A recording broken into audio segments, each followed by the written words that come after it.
Vamos então ler aqui. Irmãos, no que diz respeito à vinda de nosso Senhor Jesus Cristo e a nossa reunião com Ele, nós vos exortamos a que não vos demovais da vossa mente com facilidade, nem vos perturbeis, quer por espírito, quer por palavra, quer por epístola, como se procedesse de nós, supondo tenha chegado o dia do Senhor. Ninguém de nenhum modo vos engane, porque isto não acontecerá sem que primeiro venha a apostasia e seja revelado o homem da iniquidade, o filho da perdição, o qual se opõe e se levanta contra tudo que se chama a Deus ou objeto de culto, a ponto de assentar-se no santuário de Deus, ostentando-se como se fosse o próprio Deus.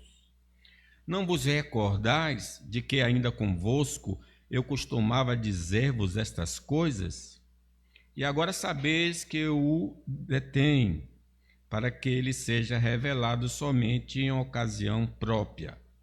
Com efeito, o ministério da iniquidade já opera, e aguarda somente que seja afastado aquele que agora o detém.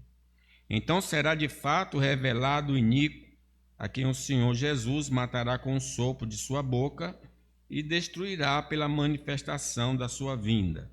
Ora, o aparecimento do iníquo é segundo a eficácia de Satanás, com todo o poder e sinais e prodígios da mentira, e com todo o engano de injustiça aos que perecem, porque não acolheram o amor da verdade para serem salvos. É por este motivo, pois, que Deus lhe manda a operação do erro, para darem crédito à mentira, a fim de serem julgados todos quanto não deram crédito à verdade. Antes, pelo contrário, deleitaram-se na injustiça. Então, na oportunidade, eu falei sobre a vinda de Cristo, a segunda vinda de Cristo. E fiz a primeira afirmativa dizendo que esse é o ensino apostólico. Vejam aí, versículo 1, irmãos, no que diz respeito à vinda de nosso Senhor Jesus Cristo. Esse tema foi ensinado pelos apóstolos. Na segunda afirmativa, eu falei que esse retorno será para se encontrar com o seu povo. Jesus vem nos ver, Jesus vem se encontrar conosco. Irmãos, nos que diz respeito à vinda de nosso Senhor Jesus Cristo e a nossa reunião com Ele. Na terceira afirmativa, nós falamos que a volta de Cristo será distorcida por meio de falsas notícias. Veja aí que Paulo estava advertindo a igreja: a que não vos demovais da vossa mente com facilidade, nem vos perturbeis, quer por espírito, alguém profetizando, quer por palavra, quer por epístola, alguns escritos falsos, talvez no nome do apóstolo Paulo, como se procedesse de nós, supondo tenha chegado o dia do Senhor. Muitas seitas nos confundem, por exemplo, o Testemunho de Jeová diz que Jesus veio em 1914. Também os adventistas falam que ele agora está num lugar purificando, algum lugar. Porque eles falaram primeiro que Jesus ia voltar em determinada data. Como não apareceu, eles aí colocaram Jesus lá do templo, né? Então são palavras mentirosas. A gente tem que acreditar na mensagem apostólica. A quarta afirmativa foi que a volta de Cristo será precedida pelo abandono da fé no Evangelho. Então aqui é um sinal muito forte de que Cristo está chegando. É que pessoas que professaram a fé vão abandonar a fé. Por isso aparece aí, ó, sem que primeiro venha a apostasia e seja revelado o homem da iniquidade. Então esses dois pontos são importantes. Vamos dar então continuidade dizendo que a volta de Cristo será precedida pela presença do anticristo. Vamos ler o 3? Ninguém de nenhum modo vos engane, porque isto não acontecerá sem que primeiro venha a apostasia e seja revelado o homem da iniquidade, o filho da perdição. Jesus não virá se o anticristo não se manifestar. Um depende do outro, né? Cristo só manifesta quando se manifestar o anticristo. O anticristo é alguém que vai tentar ocupar o lugar de Jesus como Salvador dos homens. A palavra anti pode ser no lugar de... Por isso que eu estou falando que ele vai se sentar no lugar do Senhor Jesus, vai dizer que ele é o Salvador. E, ao mesmo tempo, ser inimigo de Cristo e de seu povo. Ele é anti porque ele toma o lugar de Cristo, e ele é anti porque ele é contra Cristo. Ele vai se opor ao Senhor Jesus Cristo. Vamos atentar então para Apocalipse 13, preste atenção aí, olha. Vi emergir do mar uma besta que tinha 10 chifres e 7 cabeças, e sobre os chifres 10 diademas, e sobre a cabeças nomes de blasfêmia. Está falando, besta é um termo usado para o anticristo. Versículo 5. Foi-lhe dada uma boca que proferia arrogâncias e blasfêmias, e autoridade para agir 42 meses. E abriu a boca em blasfêmias contra Deus, para lhe difamar o nome e difamar o tabernáculo, a saber, os que habitam no céu. Então é um lado do anticristo. Ele vai atuar contra Deus. Ainda no versículo 7 diz assim: foi-lhe dado também que pelejasse contra os santos e os vencesse. Então ele vai poder destruir, em parte, prender crentes, matar crentes, mas não vai conseguir eliminar totalmente a igreja, mas vai ser um grande perseguidor. Deu-lhe ainda autoridade sobre cada tribo, povo, língua e nação. Então será o imperador do mundo. E adorá-la-ão todos os que habitam sobre a terra. Então ele é um divino, será considerado um ser divino, como os imperadores se arrogava para si o título divino. Todos os que habitam sobre a terra, aqueles cujos nomes não foram escritos no livro da vida do Cordeiro, que foi morto desde a fundação do mundo. Só quem não vai adorar é aquele que é lavado no sangue precioso do Senhor Jesus. Então, será um homem que receberá poder do diabo para enganar todo aquele que não deu crédito ao evangelho. É um homem que vai receber poder do diabo para enganar os ignorantes. Neste tempo, não teremos liberdade religiosa. Haverá uma paz e prosperidade à base da força e opressão, e a promoção da iniquidade será abundante. Vamos ler o versículo 3? Veja o que ele está revelando sobre o anticristo aí. Ninguém, de nenhum modo, vos engane, porque isto não acontecerá sem que primeiro venha a apostasia e seja revelado o homem da iniquidade. É um promotor do pecado, vai promover o pecado.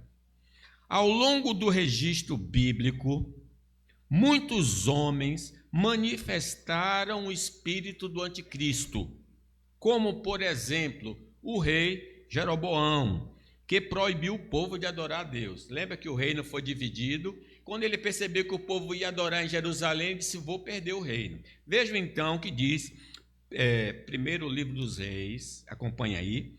Disse Jeroboão consigo: agora tornará o reino para a casa de Davi.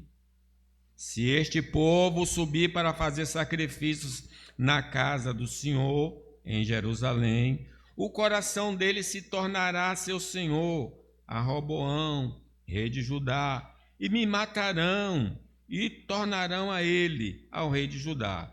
Pelo que o rei, tendo tomado conselhos, fez 2 bezerros de ouro e disse ao povo: basta de subir a Jerusalém. Vês aqui teus deuses, ó Israel, que te fizeram subir da terra do Egito, pois um em Betel e outro em Dan. e isso se tornou em pecado, pois que o povo ia até Dan, cada um para adorar o bezerro. Jeroboão fez também santuários nos altos e dentre o povo constituiu sacerdotes que não eram filhos de Levi.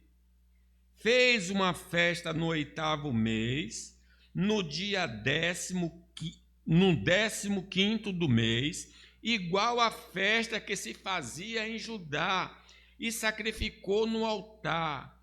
Semelhantemente fez em Betel, e ofereceu sacrifícios aos bezerros que fizera. Também em Betel estabeleceu sacerdotes dos altos que levantara.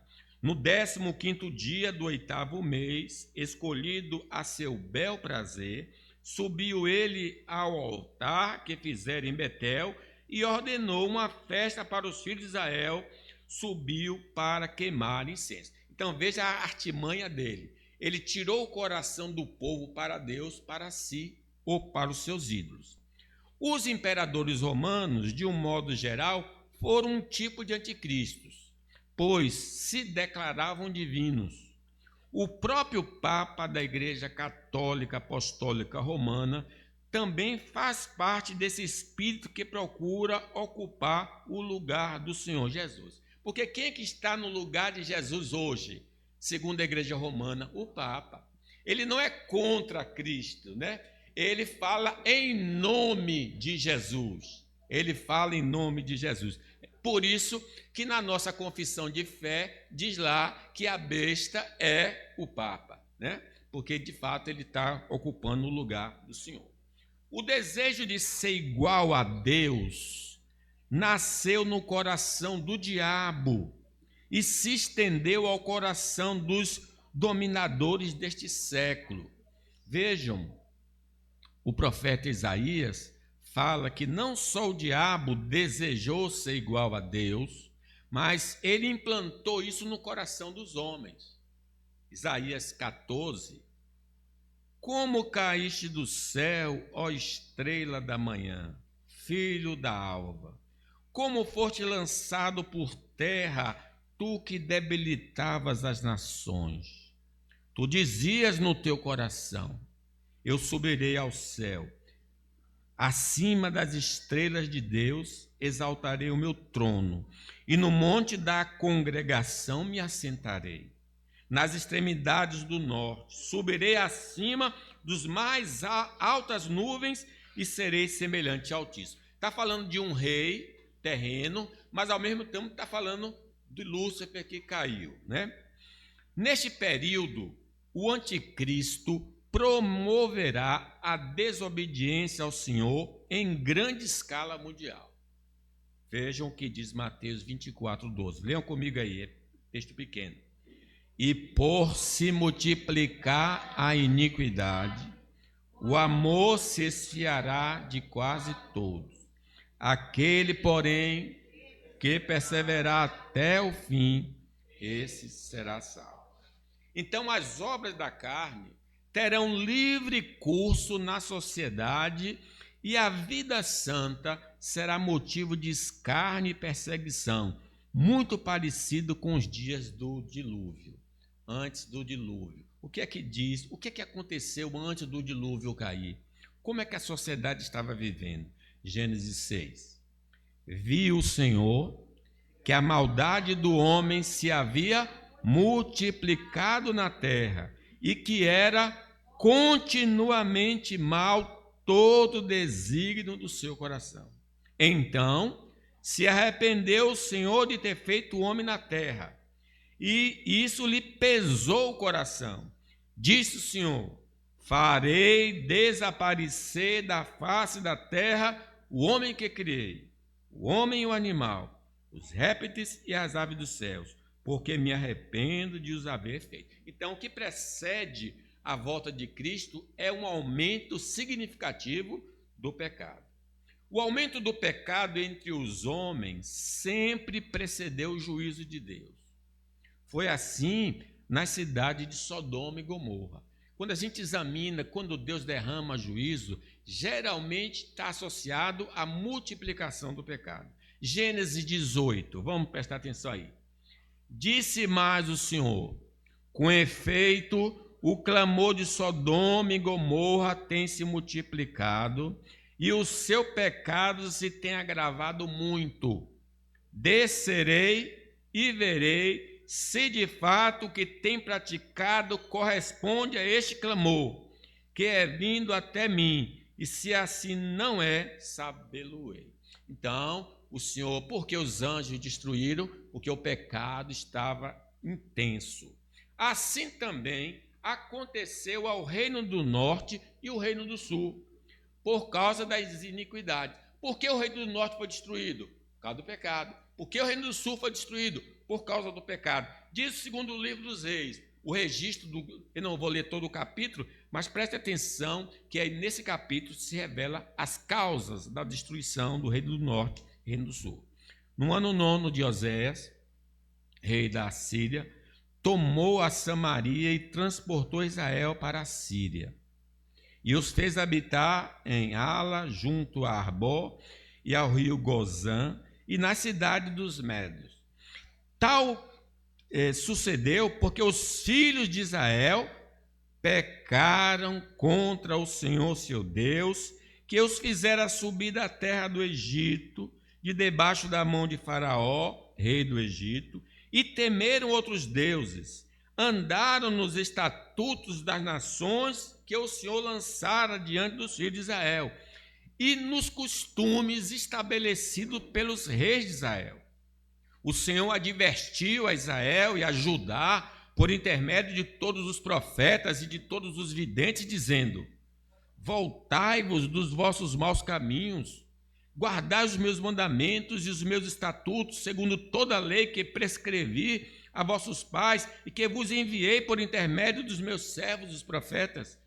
Porém, não deram ouvidos, antes se tornaram obstinados, de dura cerviz, como seus pais, que não creram no Senhor seu Deus, pelo que o Senhor muito se indignou contra Israel, e afastou da sua presença, e nada mais ficou senão a tribo de Judá. E o 19 diz: também Judá não guardou os mandamentos do Senhor seu Deus, antes andaram nos costumes que Israel introduziu, pelo que o Senhor rejeitou a toda a descendência de Israel, e os afligiu, e os entregou nas mãos dos expoliadores, até que os expulsou da sua presença. O salário do pecado é a morte. Será sempre o espírito do anticristo quando somos aconselhados a desobedecer a Deus para nos enveredarmos ao pecado. Se alguém buzinar no seu ouvido assim, peque, é o espírito do anticristo. Cuidado. É interessante que tem um primo de Aminon. Vejam essa história que a gente precisa prestar atenção com os conselheiros que nós ouvimos. 2 Samuel 13.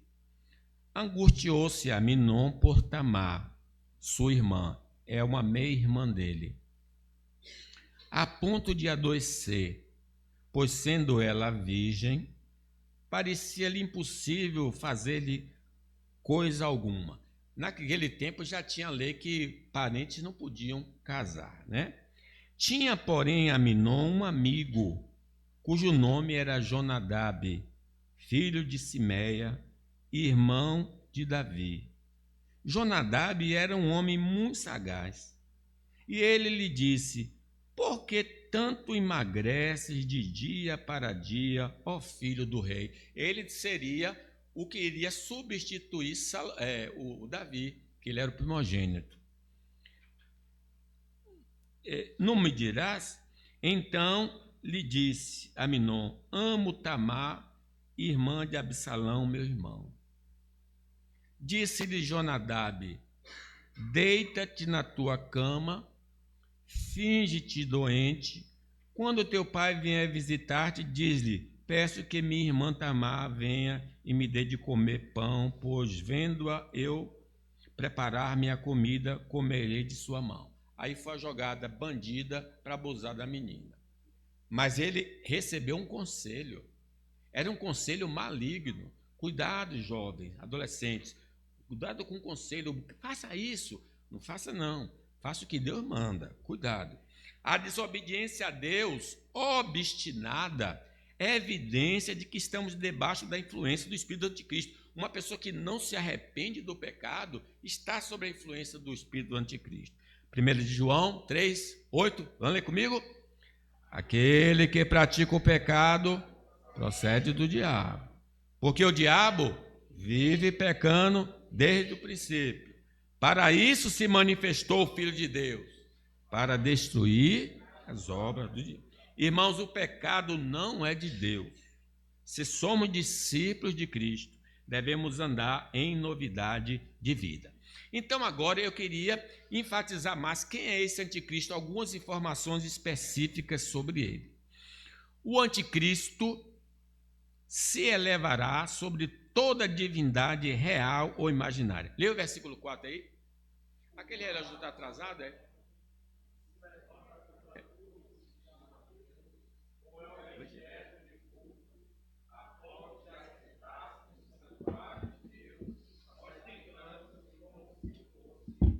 Certo.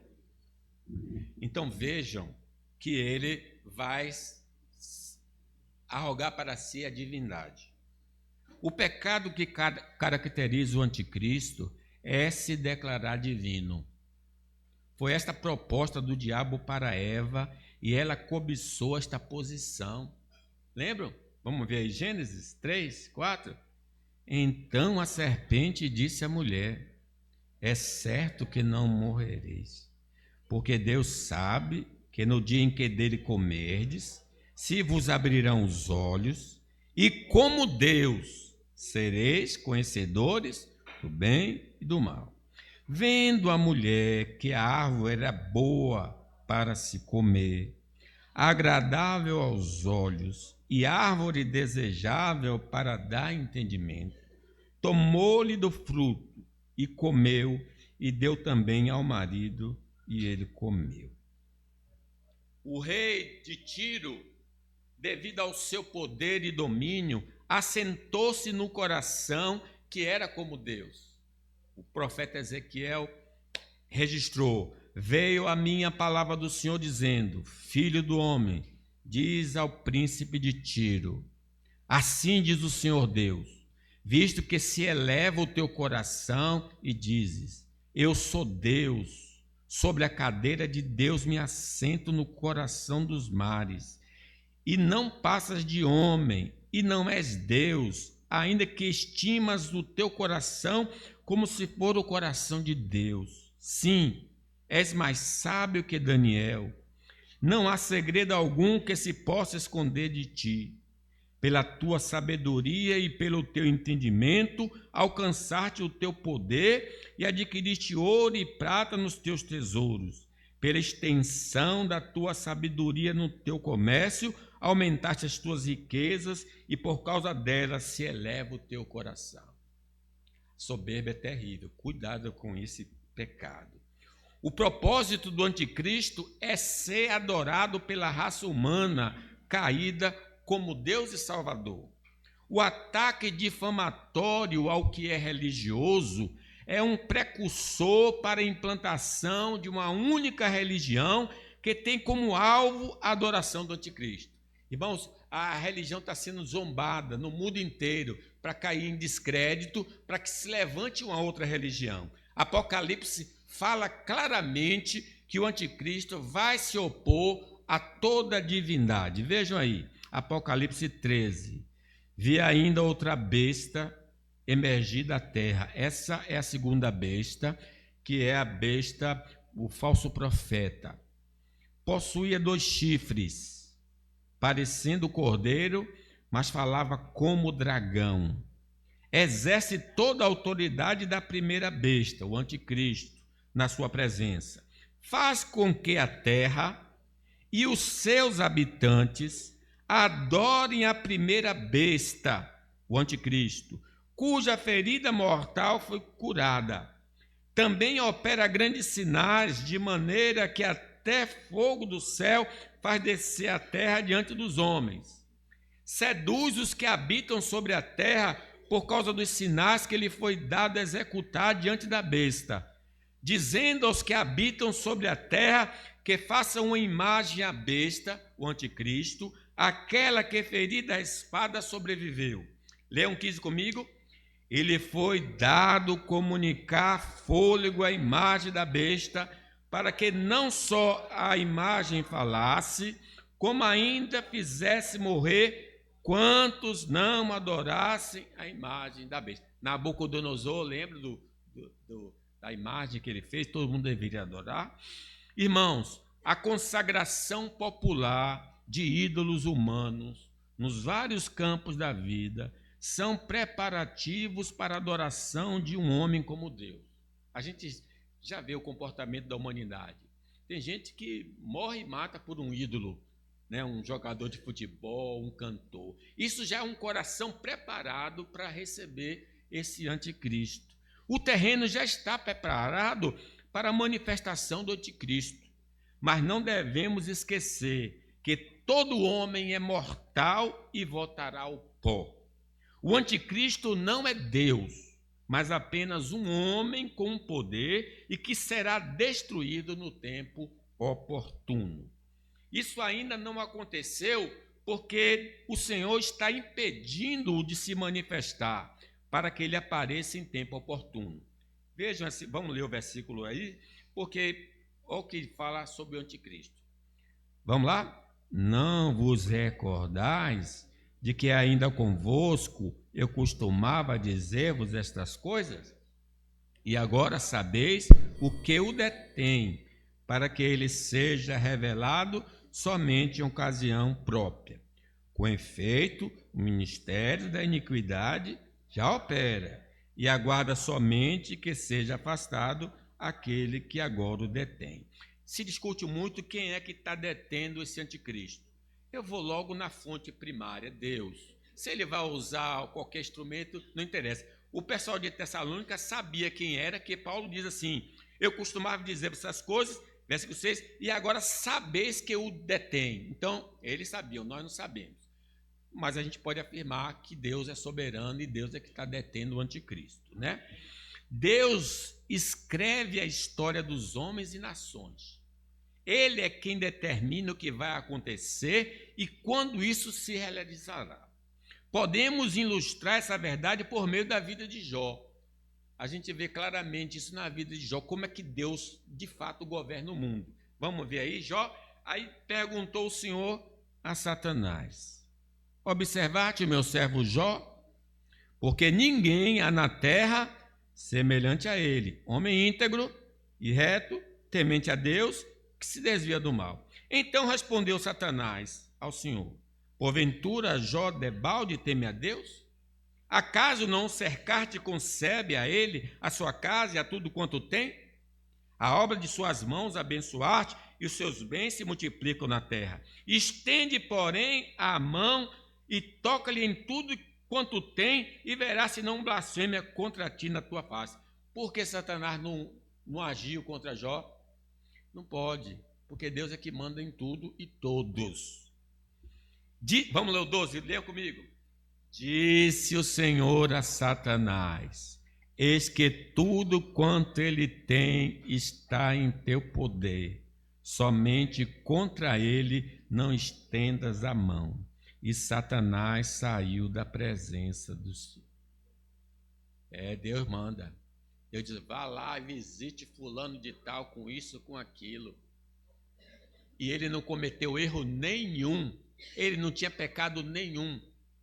Nada acontece nesse universo e nem no mundo da realidade invisível sem que o Senhor tenha ordenado. É Deus que manda.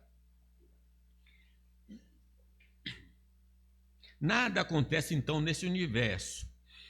A morte de Jesus, por exemplo, é uma maneira, a gente pode perceber na morte de Jesus, que de fato é Deus que comanda tudo. Veja em Atos 2, que fala sobre a morte de Jesus. Pedro falando aos judeus, varões israelitas, atendei estas palavras, Jesus, o Nazareno, aprovado por Deus diante de vós com milagres, prodígios e sinais, os quais o próprio Deus realizou por intermédio dele entre vós, como vós mesmos sabeis. Presta atenção agora. Por que Jesus morreu? 23, leiam comigo. Sendo este entregue pelo determinado desígnio e presciência de Deus. Deus entregou Jesus. Deus elaborou o plano para a morte de Jesus.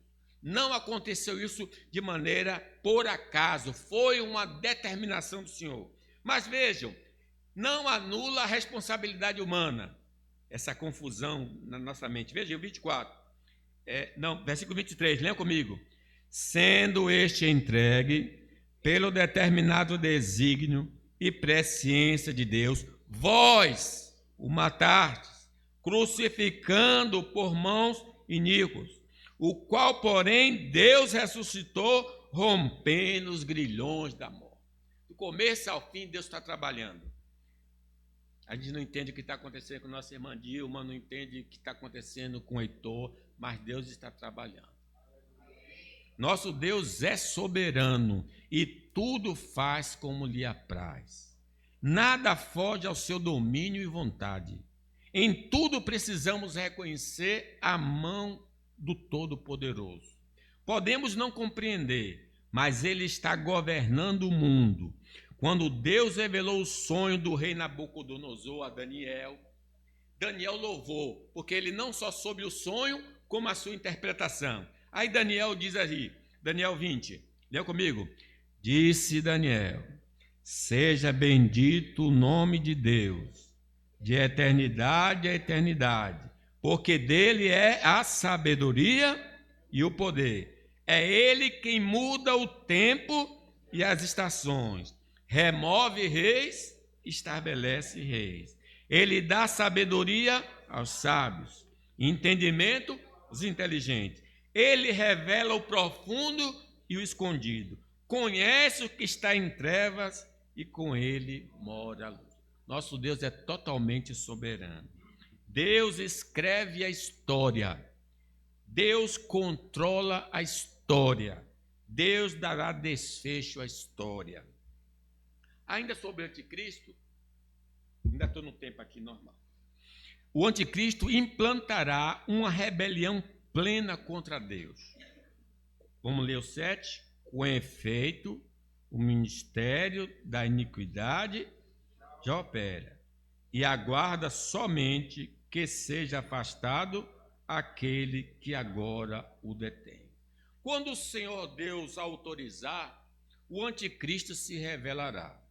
Serão dias difíceis, de grande tribulação. Ele reunirá o poder político, poder religioso e a sociedade para caçar e exterminar os que se opõem ao seu reino, e nós seremos os alvos prediletos do antideus.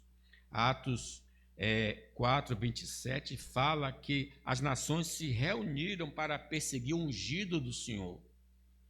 Diz assim, que disserte por intermédio do Espírito Santo, por boca de Davi, nosso pai, teu servo. Porque se enfurecem os gentios, e os povos imaginaram coisas vãs. Levantaram-se os reis da terra, e as autoridades ajuntaram-se a uma contra o Senhor e contra o seu ungido. Versículo 27, vamos ler? Porque verdadeiramente se ajuntaram nessa cidade contra o teu santo servo Jesus, ao qual ungistes, Herodes e Pôncio Pilatos, com os gentios e gente de Israel, para fazerem tudo o que é tua mão e o teu propósito predeterminado. Então, propósito divino. Hoje, estamos vivendo em muitos lugares um ataque moderado, mas em alguns países, irmãos nossos estão experimentando a fúria dos seus adversários. Os agentes do anticristo estão em todo o mundo, minando a fé em Deus e preparando o campo para a chegada do homem da iniquidade. Caso não tenhamos aceito o evangelho de nosso Senhor Jesus Cristo, seremos capturados por esses falsos mestres. Então hoje é o dia da salvação. Se ouvires a voz do Senhor, não endureçais o coração. O anticristo receberá poder de Satanás para tentar se parecer com Deus, para iludir os que habitam na terra, em especial aqueles que não se converteram. Leiam comigo 9. Ora, o inimigo é segundo a eficácia de Satanás, com todo o poder e sinais e prodígios da mentira, e com todo engano da injustiça aos que perecem, porque não acolheram o amor da verdade para serem salvos. Esses sinais são reais, mas seu objetivo é atrair os homens ao erro e ao pecado. Diante das maravilhas operadas, ele afirmará, por exemplo, que a salvação é universal, que todos os homens serão salvos, mesmo se vivendo na iniquidade. Muitos irão se encantar com essa mensagem, por entender que o evangelho apostólico é radical. Mas não podemos esquecer o ensino do Senhor, que disse por meio de Lucas. Vejam o que o Senhor Jesus ensina na sua palavra. Lucas 9. Se alguém quer vir após mim, a si mesmo se negue. Dia a dia tome a sua cruz e siga-me. Pois quem quiser salvar a sua vida, perdê-la-á. Quem perder a vida por minha causa, esse a salvará. Que aproveita o homem ganhar o mundo inteiro se vier a perder-se ou causar dano a si mesmo? Porque qualquer que de mim, das minhas palavras se envergonhar, dele se envergonhará o Filho do Homem, quando vier na sua glória e na do Pai e dos santos anjos. Os que irão se perder rejeitarão o verdadeiro evangelho para seguirem a mentira do anticristo. Se não dermos crédito às boas novas de salvação, iremos dar ouvidos à mentira do diabo, como Eva deu. O anticristo será instrumento divino contra os que vivem no pecado e não deram crédito ao evangelho. Sim, o próprio Deus levantará o anticristo para caçar, para buscar os incrédulos. Versículo 11 e 12, comigo. E é por este motivo, pois, que Deus lhe manda a operação para darem crédito, a fim de serem julgados todos quanto não deram crédito à verdade. Antes, pelo contrário, deleitaram-se com a injustiça. Se deixarmos de ouvir ao Senhor, Ele nos entregará os desejos do nosso coração. Quão terrível é cair na mão de um Deus irado. Falta 5 minutos.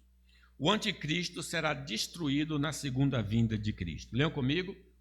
Então será de fato revelado o iníquo, a quem o Senhor Jesus matará com um sopro da sua boca e o destruirá pela manifestação da sua vinda.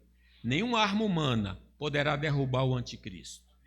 Enquanto Deus lhe concede autoridade, ele subjugará seus opositores. Mas já está na agenda de Deus, Pai, o dia e a hora em que Jesus se manifestará para destruir definitivamente o anticristo. 2 Tessalonicenses 1,7 diz: E a vós outros, que sois atribulados, alívio juntamente conosco, quando do céu se manifestar o Senhor Jesus com os anjos do seu poder, em chama de fogo, tomando vingança contra os que não conhecem a Deus e contra os que não obedecem ao evangelho de nosso Senhor Jesus. É o Senhor Jesus quem vencerá a besta e salvará o seu povo das mãos dos seus inimigos. Apocalipse 19. Vi o céu aberto, e eis um cavalo branco. O seu cavaleiro se chama Fiel e Verdadeiro, e julga e peleja com justiça. Os seus olhos são como chama de fogo. Na sua cabeça há muitos diademas. Tem um nome escrito que ninguém conhece senão ele mesmo. Está vestido com um manto de tinto de sangue, e o seu nome se chama o Verbo de Deus. E vi a besta e os reis da terra com seus exércitos, congregados para pelejarem contra aquele que está montado no cavalo e contra o seu exército. Mas a besta foi aprisionada e com ela o falso profeta que, com os sinais feitos diante dela, seduzia aqueles que receberam a marca da besta e eram os adoradores de sua imagem. Os dois foram lançados vivos dentro do lago de fogo que arde com enxofre. Os restantes foram mortos com a espada que saía da boca daquele que estava montado no cavalo, e todas as aves se fartaram das suas carnes. O anticristo só será destruído na segunda vinda de Cristo. Devemos orar para que Deus envie seu Filho no tempo determinado para destruir o mal. Não devemos esquecer que o anticristo é um homem e o seu governo não passará de 90 anos. Então talvez seja um período grande, né? Um período, tem gente que a princesa, a Elizabeth, a rainha Elizabeth morreu com quantos anos? Tão longo. Ele pode demorar um tempo, mas não vai passar de um século que os homens estão morrendo mais cedo, né? Só por meio da pregação do Evangelho podemos salvar os homens do engano do diabo. O anticristo está destinado à destruição. Nós aprendemos pela palavra do Senhor que a consequência do pecado é gravíssima, seja cometido por homens ou por anjos. Romanos 6:23 diz: porque o salário do pecado é a morte, mas o dom gratuito de Deus é a vida eterna em Cristo Jesus, nosso Senhor. É algo que não devemos esquecer. O pecado tem consequências nesta vida e na eternidade. Por causa de nossa transgressão contra o Senhor, no jardim do Éden, pelos nossos pais, nos tornamos escravos da velha natureza, do mundo e do diabo. Efésios 2 diz, leiam comigo: Ele vos deu vida, estando vós mortos nos vossos delitos, nos quais andaste outrora, segundo o curso deste mundo, segundo o príncipe da potestade do ar, do espírito que agora atua nos filhos da desobediência, entre os quais também todos nós andamos outrora, segundo as inclinações da nossa carne, fazendo a vontade da carne e dos pensamentos, e éramos por natureza filhos da ira, como também os demais. Estamos também sujeitos a doenças e morte. Perdemos comunhão com Deus e estamos destinados ao fogo eterno. Mas o anticristo também sofrerá grande penalidade por se passar por Deus e por ter perseguido duramente os santos. Não haverá absolvição para ele, pois fez do pecado sua razão de viver. Apocalipse 20:10. O diabo, o sedutor deles, foi lançado para dentro do lago de fogo e enxofre, onde já se encontram não só a besta, como também o falso profeta, e serão atormentados de dia e de noite, pelos séculos dos séculos. Assim também, todos que serão lançados no lago de fogo adotaram como estilo de vida o princípio do anticristo, que é a iniquidade. Concluo, meus irmãos. Irmãos, precisamos estar preparados, porque a qualquer dia que acordarmos, o mundo estará de ponta cabeça. Lembra da Covid? De repente mudou tudo no mundo, né? Se nossa fé está oscilante nesses dias, como vamos sobreviver quando o anticristo aparecer? Vamos nos fortalecer. Estejamos preparados como bons soldados de Cristo. Amém.